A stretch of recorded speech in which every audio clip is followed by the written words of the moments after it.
It has been 1 year since Mark Freedman was shot and killed outside of his Greensboro restaurant. Tonight, the family is making a plea for anyone with information to come forward. Our Samir Nefsi as the latest in this month's Piedmont Triads Forgotten.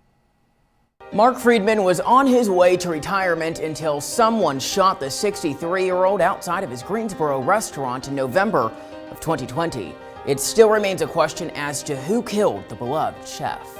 Mark felt very safe in his community, at his restaurant, and leaving his restaurant and going to his car.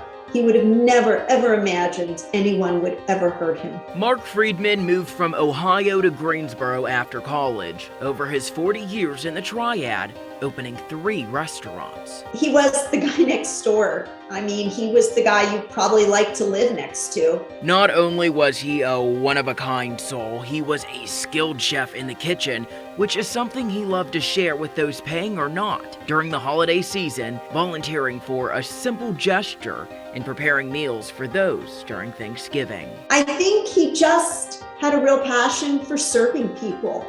I think he loved to see a smile on somebody's face. November 3rd, 2020, a call that would rock the Freedman family. It is a call that is just so unbelievable. Not only was I surprised, I was shocked.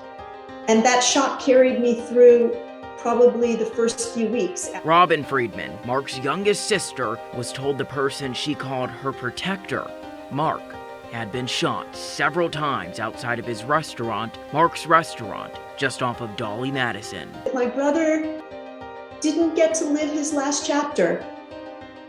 And for what? For nothing. They didn't get anything. They didn't get any money. They didn't end up taking his car. They ended up killing him. And for what? Someone's still out here enjoying their life, potentially, after they took your brothers. Well, it's very hard to move on with my own life, knowing that not only is this person free, but also could harm somebody else. With more questions than answers, Freedman has made several trips to search for clues, hoping to find Mark's killer. Even with the devastating loss, the youngest Freedman has channeled her grief alongside with friends of Mark to create the Mark's Angel Foundation. If my brother knew what his friends wanted to do in his honor, to honor his legacy, I don't think he'd even know how to say thank you. He would be so surprised. In just under a year since Mark's murder, the foundation has held several events from a golf outing to a gala, allowing the foundation to donate more than $60,000 to a variety of organizations like A Simple Gesture and Crime Stoppers. The family is amazing. They want to help. They only want to help Mark's case, but all the unsolved cases here in Greensboro. I'm never going to see my brother again, but I really, really want closure. I want him to know that we did everything possible to try to right this wrong.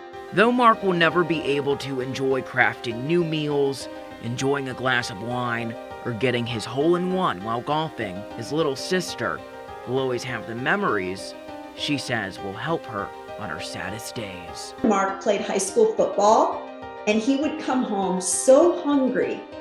And I remember putting potato skins in my Easy Bake oven.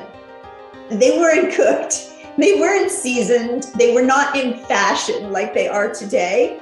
And I took them out and he ate all of them and he praised me for my baking. And I'll never forget, that's who he was.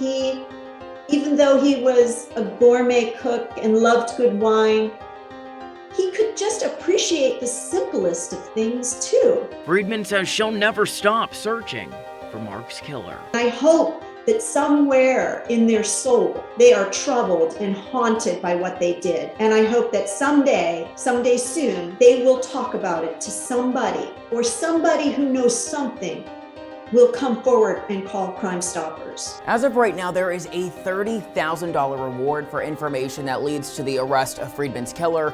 To date, there has been 9 tips into Crime Stoppers, none of which have yet to name the killer.